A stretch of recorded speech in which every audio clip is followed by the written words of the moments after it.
When a centuries-old royal emerald tiara, once worn by Queen Alexandra herself, quietly vanished from public view, few believed it would ever return. Sensing but their behind gravity, closed palace doors, a stunning power play was already in motion. And at its began to center, notice the subtle Princess changes Anne, too. acting not Charles's as the king's distance sister, grew. but as a silent There was guardian no of laughter, legacy, and no Catherine, nostalgia. the woman she once questioned, now summoned for something far greater than But jewels. Anne was no fool. Before we She go called in deeper an old into what friend, this really now means retired for the from royal British family, intelligence, to make sweep sure her to home and subscribe devices. so you don't miss a single update. The tiara hadn't been seen since the watching twilight her every years move. of Queen Elizabeth The first II's sign reign. came subtly. Whispers Her in the personal palace phone, one corridors used spoke strictly of it for being family locked away, communication, began to not for click and echo safekeeping, during calls. but for Brand's timing for a choices are moment so that would influential test the that monarchy's the soul. sales boost they generate Some is claimed called- it was sent That night, abroad. the foundations Others of said the it was monarchy began to dismantled, tremble, but none were true. and Anne realized Buried her brother. beneath layers of vault protection, listed only as Item 453L, in a sealed inventory known only to two people, Queen Elizabeth and her daughter Anne, it had become more than a relic. Inside was only a It name, had become Timothy a test, Radcliffe, a Diana's test of former judgment, private of secretary. readiness, Anne remembered him. and of power. Anne had known of its existence for decades, yet she A never quiet spoke man, of it. fiercely loyal, Not to who vanished Charles, from public life not to after the Royal Diana's Advisory death. Council, not even to Elizabeth's private secretaries. The tiara was not meant for any queen, nor for any consort. A It was chilling meant for the one revelation who of would carry betrayal, both dignity cover-ups, and danger. defiance, who could smile through pain and speak when the palace needed silence. Anne had waited, and watched, and doubted until she saw it. In Catherine, not in her public composure, but in her private suffering. The pressure, the scrutiny, the isolation, Catherine had endured it all. And not once had she broken. King Charles remained silent. Whether he suspected Anne's intentions or had long accepted the deeper protocol of his mother's reign remains unknown. But his absence from the decision to release the tiara spoke louder than any proclamation. What rattled inside us even more was how quickly Anne moved once she made her choice. A letter arrived at Catherine's residence, unsigned but unmistakable in its origin, marked with the royal crest and bearing just 6 words. Windsor. Midnight. Come alone. Catherine obeyed. What awaited her wasn't ceremony. It was something far more intimate. Anne stood alone in a candlelit chamber deep within Windsor's oldest wing. In her hand, a velvet box. Beside her, a folded parchment aged with frayed edges, marked, "From the Matriarch's Archive." Its seal? Elizabeth's. Never broken. Never read by the king. Only Anne had been permitted to see its contents. And now, without preamble, she passed it to Catherine. There were no titles spoken, no cameras, no audience, just 2 women, one a future queen, the other a daughter of the last. But what Catherine didn't know, what none of them knew, was that Anne wasn't merely delivering a gift. She was awakening a prophecy sealed in emeralds and sorrow. Buried deep in the royal archives lies the forgotten story of Queen Alexandra's emerald tiara, commissioned not merely for opulence, but for power. Passed in silence from queen to queen, the tiara was said to hold not only jewels, but judgment. And its reappearance now? No coincidence. It signals a seismic return to forgotten codes of queenship, and Anne knew exactly what that meant. Long before it vanished from public view, the emerald tiara had already outlived empires and exiles. Its stones were no ordinary gems, they were diplomatic gifts from Russian royals during a time when alliances were sewn not through treaties, but through blood and bridal veils. Queen Alexandra, known for her elegance and icy resolve, had them set into a design that reflected not only her lineage, but her quiet dominance within the palace. Unlike the more flamboyant tiaras passed between ceremonial heads, this one was reserved, private. A signal between queens not to be flaunted, but to be understood. And within that quiet tradition, it became a relic of power so absolute, it was feared as much as it was admired. The legend of the 3 Queens Pact began as a footnote in a faded diary, but soon became the subject of late-night whispers in the royal corridors. Victoria, Alexandra, and Mary, each a force in her own right, had allegedly met in secret, vowing to safeguard their reigns from being diminished by male heirs or diluted by political shifts. They believed in the unspoken strength of royal femininity, quiet but commanding. That vow was sealed in heirlooms, not handshakes. The emerald tiara was the centerpiece of that pact, its presence a living contract that no man could challenge. When Queen Mary wore it last, at the funeral of a foreign sovereign, it was said that she wept not for the deceased, but for what the tiara meant she must protect. Then, it vanished. Officially, it was moved into storage. But the Royal Collection catalogue never recorded its transfer. No curator could account for it. Some believed it had been buried with Queen Mary. Others claimed it had been dismantled and sold in secret to fund war efforts. The truth, however, was far more deliberate. Queen Elizabeth had made a decision early in her reign. The emerald tiara would not surface until the monarchy faced its deepest crisis of identity. Her belief, expressed only in handwritten notes never made public, was that the tiara carried not only legacy but burden. She feared it would fall into the wrong hands, or worse, be worn too soon. And so, she ordered it sealed away, beneath layers of silence and steel. But Anne knew, and unlike her mother, she felt the weight not just as a monarch's daughter, but as a woman who understood what was being lost in the noise of modern royal politics. The quiet dignity, the sacredness of succession, the elegance that came not from titles, but from bearing. As Charles's reign unfolded with controversy, and Camilla's rise rattled old traditions, Anne watched closely. But her thoughts drifted not to them but to Catherine, to the one who never demanded anything, and yet bore everything. And it was there, in that tension, that Anne's decision took root, to give what was once kept, to awaken what was once buried. But if the tiara signaled legacy, the way it was delivered by hand, by Anne meant only one thing. Catherine was no longer merely consort, she was now something else entirely. Long before Charles took the throne, Princess Anne made a vow, an oath sealed in Queen Elizabeth's final hours. A promise not to the crown, but to the future of the monarchy's soul. And when Anne placed that tiara upon Catherine's head, she wasn't just honouring a tradition, she was fulfilling the most personal, most sacred promise of her life. In those final days at Balmoral, while the world waited and speculated, Anne remained at her mother's side. The palace was thick with quiet grief. But behind the curtains, something more deliberate was unfolding. Queen Elizabeth had not come to the end unprepared.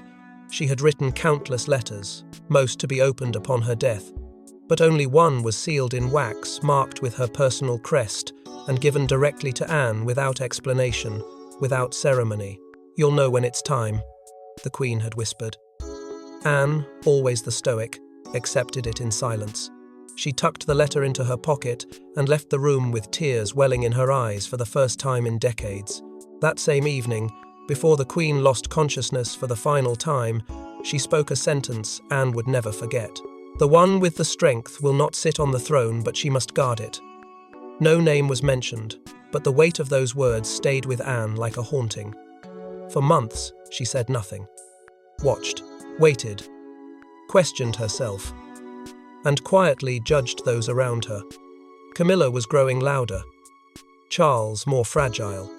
The family's image was fracturing, and Anne, trained to protect but not to intervene, found herself standing on a precipice she never asked for. For most of her adult life, Anne had seen Catherine as kind, obedient, and respectable, but ultimately unremarkable. She never questioned her loyalty, but neither did she see in her the steel needed to carry legacy through storm.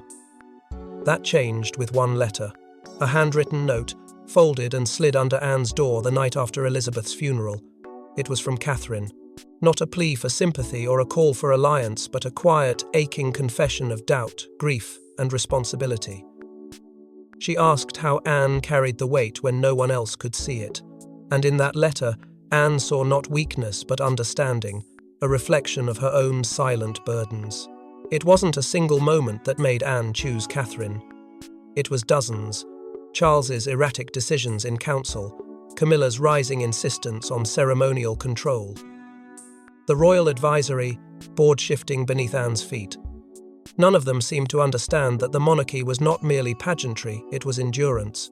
And Catherine, who had endured in silence, had begun to resemble something Anne hadn't seen in years, strength wrapped in humility. That's when Anne opened the letter, the one from her mother. The instructions were not loud or regal.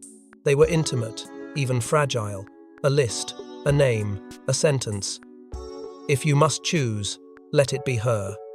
Placing the tiara was not an act of show. It was Anne's reckoning. She defied her brother's expectations, knowing it could fracture what little trust remained between them. But she knew the monarchy's survival no longer depended on titles. It depended on someone who could bear the weight of the unseen. And Catherine, now crowned not by a king, but by a sister of the sovereign, carried something even rarer than duty. She carried purpose. Yet even as the emerald tiara met Catherine's brow, a storm brewed across the Tay, channel one that would test whether she was ready for the burden now laid before her.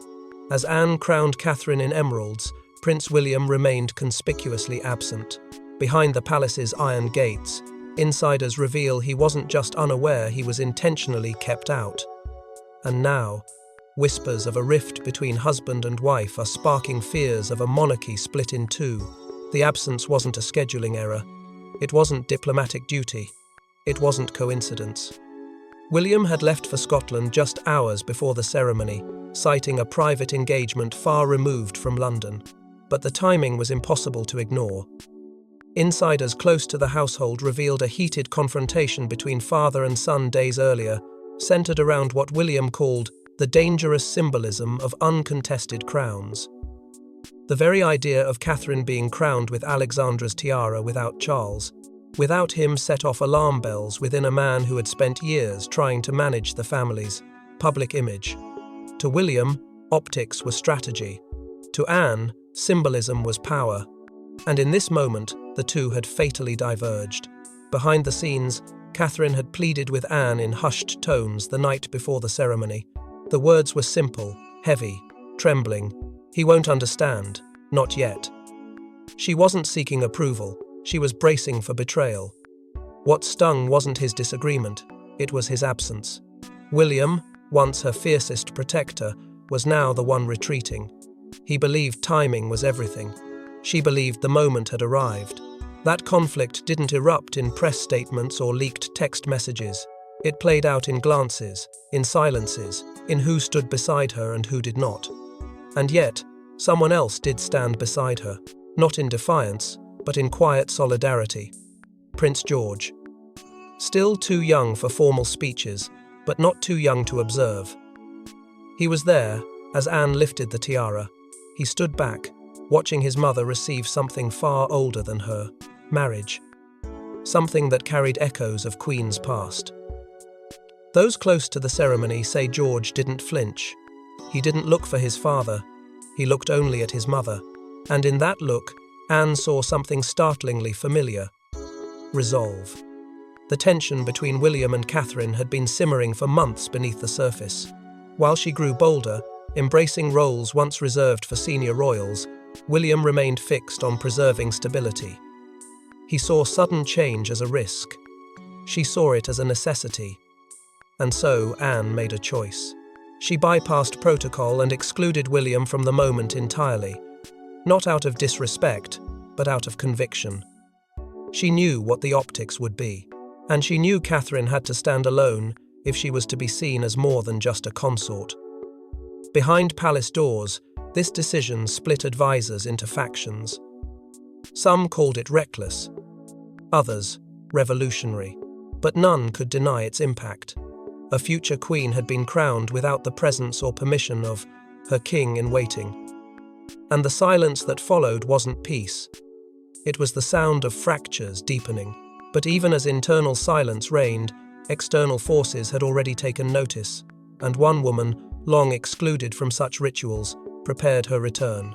When Queen Camilla saw the emerald tiara atop Catherine's head, placed not by her husband the king, but by Anne, she knew the symbolism was no accident.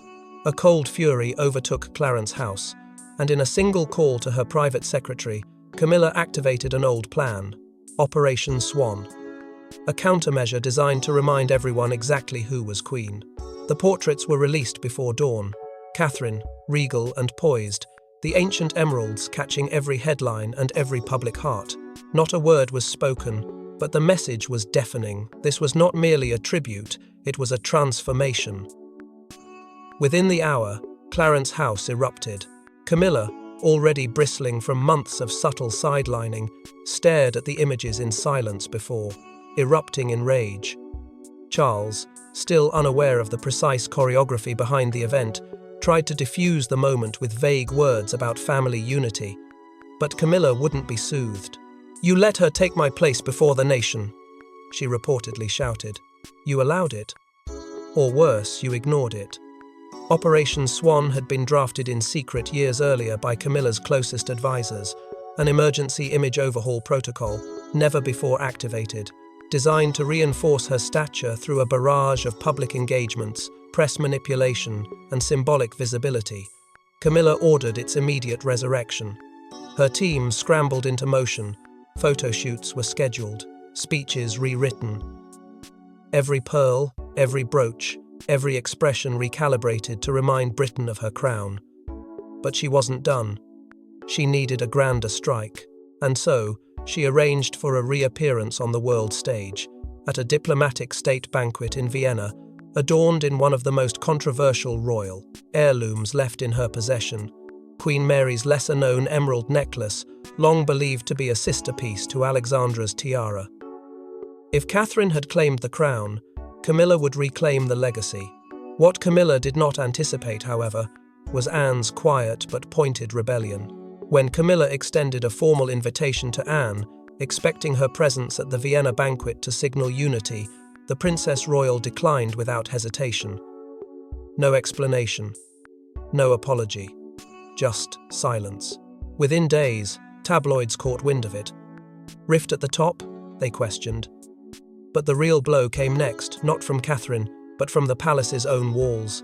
Aides, fed up with Camilla's mounting pressure, leaked internal footage to the press. It was the moment the tiara was placed, Anne's hand lingering over Catherine's crown, her eyes filled with something between reverence and regret. The footage was never meant to be seen, but once it was, the public had already chosen their Queen of Hearts. Within days, Camilla's PR campaign stumbled. The press refused to shift focus. Foreign dignitaries cancelled interviews. Even some Commonwealth leaders commented indirectly on the unexpected grace of the Princess of Wales. Inside Buckingham Palace, the tension rippled like thunder. But the most devastating moment wasn't captured in any headline. It came in the form of a question posed by a senior courtier to Camilla in private. "Are you fighting for your image, or are you fighting against the inevitable?" But before Camilla could execute her revenge in full, Catherine made a move no one expected, and it sent shockwaves through every wing of the palace. 2 days after receiving the tiara, Catherine vanished from public view, only to be spotted entering Sandringham alone, under heavy protection. Inside those historic walls, she met not with family, but with 4 anonymous figures tied to Queen Elizabeth's private network. And what they revealed to her changed everything. There was no scheduled appearance, no notice to the press, and no explanation from the palace. Only a sudden shift in security around the Sandringham estate and a complete blackout of media access. Even senior aides were caught off guard. Catherine had slipped away from the capital without William, without a formal entourage, and without explanation. What followed inside the estate was not a ceremonial meeting, but something far more clandestine. She was escorted through back corridors of the house to a secluded study never referenced in any official royal tour. There, seated in silence, were 4 individuals, elderly, composed, and bound not by title, but by loyalty to Queen Elizabeth II. They were known within the palace only by whispers, the 4 keepers. For decades, the keepers had operated beneath the surface of the monarchy. They weren't advisors in the public sense. They were confidants, guardians of sacred protocols, and custodians of instructions meant to survive any sovereign's death. Elizabeth had relied on them not for statecraft but for truth, and now their presence meant only one thing. The time had come to reveal what the Queen had kept hidden even from her son. They handed Catherine a sealed document, its parchment yellowed and marked with the insignia of the late Queen herself. The title read, "The Crown's Clarion." On the eventual transfer of moral sovereignty. As she opened it, Catherine's hands trembled. The contents were brief, less than 2 pages, but every word landed like thunder. Queen Elizabeth, years before her death, had written a private decree invoking the ancient dual stewardship protocol, a long-forgotten clause last referenced during the reign of Queen Victoria. It separated the concept of rule into 2 realms: crown authority, held by the monarch, and moral sovereignty, bestowed upon one chosen to embody the conscience of the nation. Catherine had been named as the next steward of the people's soul. It was not a title. It was a mantle, and it had never been made public. She broke down, not from fear, but from weight. The weight of what had been quietly prepared for her, without her knowledge, by a queen who had never spoken the words aloud. She remembered every encounter with Elizabeth, each glance, each veiled compliment, each test of restraint, and suddenly, they all made sense. This wasn't just about inheritance, it was about preservation, and it had been in motion long before Charles ever wore the crown. But the most haunting revelation came at the end of the document. A second signature. Faint, almost reluctant. Anne, dated 3 years before Elizabeth's death. It was confirmation that Anne hadn't merely believed in her. She had known. She had prepared. She had waited. And now Catherine understood the full scale of what had been placed upon her, not a crown, but a covenant. But as Catherine absorbed her new identity, a final test emerged, one she never saw coming, and it came wearing velvet and betrayal. King Charles summoned Catherine to Highgrove not as father-in-law, but as sovereign. There, he issued a velvet-bound ultimatum: return the tiara, renounce Anne's ceremony, or prepare for formal consequences. What unfolded next was not a negotiation, but a quiet declaration of war within Britain's most sacred family. The invitation came cloaked in civility, but Catherine recognized the tone. It was not a request, it was a summons. Behind the manicured hedges and ancestral walls of Highgrove, Charles waited with the weight of monarchy pressing down on him. Whispers from courtiers, letters from foreign dignitaries, even hushed concern from the Archbishop of Canterbury had created a pressure that now boiled over in private. Catherine's ascension, though unofficial, had ignited something the king feared more than rebellion momentum. In closed-door conversations, he had already labelled the tiara event a crisis of optics and spoke of the need for containment and correction. But no decree could match the surge of public emotion, and Charles knew he was losing grip not over power, but perception. When she entered the room, the tension was suffocating. No embrace, no warmth, only a velvet box placed carefully on the table between them. It echoed the very same material used in historic proclamations, soft to the eye, but merciless in intent. Inside the box was a letter bearing the royal crest. Its contents were simple, brutal. Return the tiara to the vault, declare Anne's gesture unofficial, and issue a statement reaffirming the king and queen as the monarchy's only ceremonial authorities. A gesture of unity, Charles called it, but Catherine knew better. It was erasure, not of the ceremony but of the silent legacy that came with it. She never opened the letter. Instead, she slid the box back across the table without a word. For a moment, Charles stared at her, waiting for an answer. What he received was far more dangerous. Catherine looked him in the eye, voice steady, and said, "The people already saw what they needed to see." The silence that followed was glacial. Charles, stripped of his usual composure, gave a single command: her next public engagement would be postponed indefinitely. No reason given, no announcement made, just a pause in her schedule, masked as protocol. But that command did not land the way he expected. Because what Charles failed to understand was that the moment had already passed beyond his reach. The crown he wore gave him authority, but not control. In that room, between monarch and future queen, something shifted. Catherine did not rebel. She remained calm, poised, and unshaken. But in that refusal, she drew a new line in the sand. One that could not be walked back. One that said, "This is no longer about ceremony. This is about succession of spirit." But while the king tried to tighten his grip, public sentiment had already shifted, and it would take only one image to seal the narrative forever. Catherine emerged on the steps of Westminster Abbey head high, emerald tiara blazing in the London sun. There were no royal decrees, no official proclamations, just her. And in that moment, the crowd did not cheer for a duchess or even a queen consort. They cheered for the woman they now believed should rule in her own right. The moment had not been scheduled. In fact, it had been explicitly forbidden. Following Charles's directive to delay Catherine's next appearance, her calendar had been wiped clean. But defiance had already taken root, and so, unannounced and without escort, Catherine arrived at a children's memorial service, an event she had privately promised she would never miss. What no one expected, not even her most loyal aides, was what she wore: the emerald tiara, Alexandra's legacy, Anne's signal, Elizabeth's silent prophecy, worn not in secrecy, but under the full blaze of public daylight. The crowd didn't need context. They didn't wait for approval. What erupted outside Westminster was not protocol, it was instinct. People knelt, they reached forward. Some cried, others shouted, "Our Queen!" not in protest, but in recognition. It was as if something ancient had been restored, something that bypassed officialdom and touched the very spirit of the nation. For decades, the monarchy had been shaped by pageantry. But this moment felt different. It felt personal and unshakably real. Within minutes, images spread across the globe. Number Emerald Catherine began trending in over 50 countries. The tiara, once locked in vaults and legends, had become the centerpiece of a digital storm. TikTok videos, Instagram reels, headlines from Sydney to Nairobi.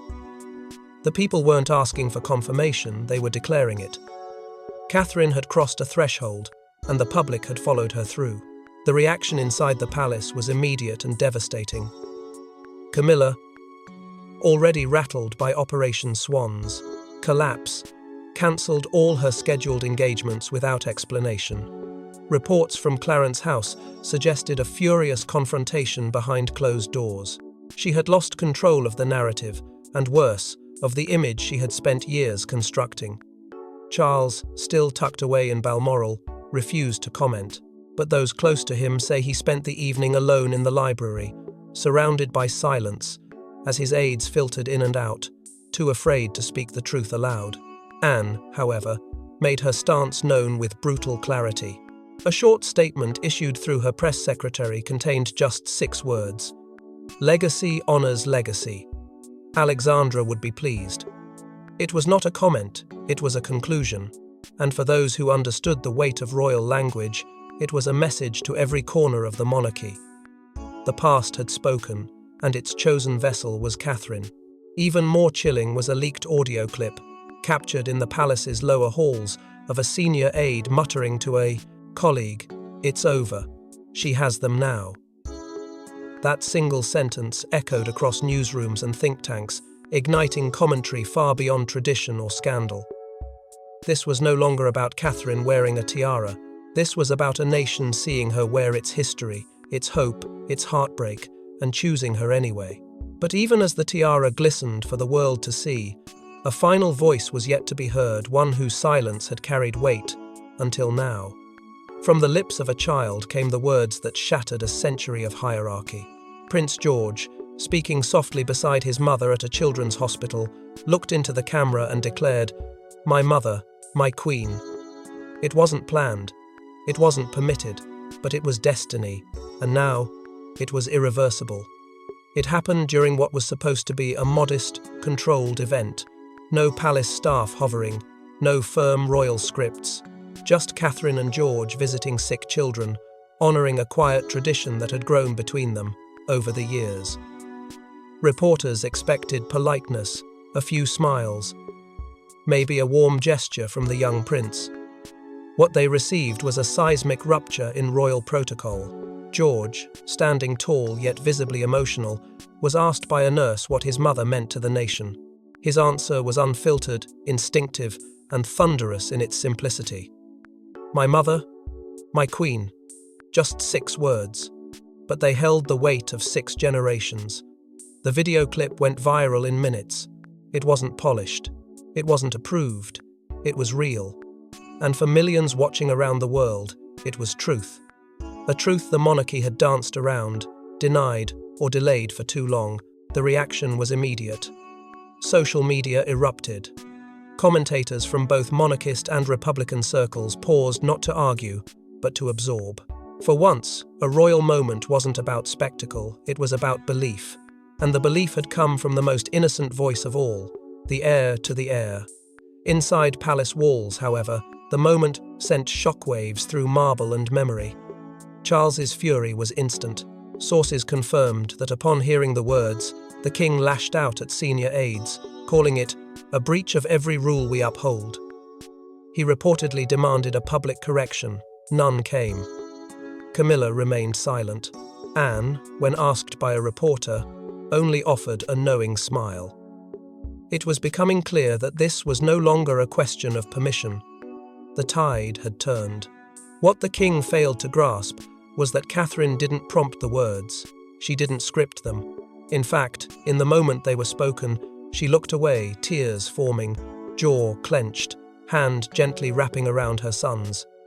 She didn't need to say anything, because the nation had already spoken. George had only voiced what the world was already feeling.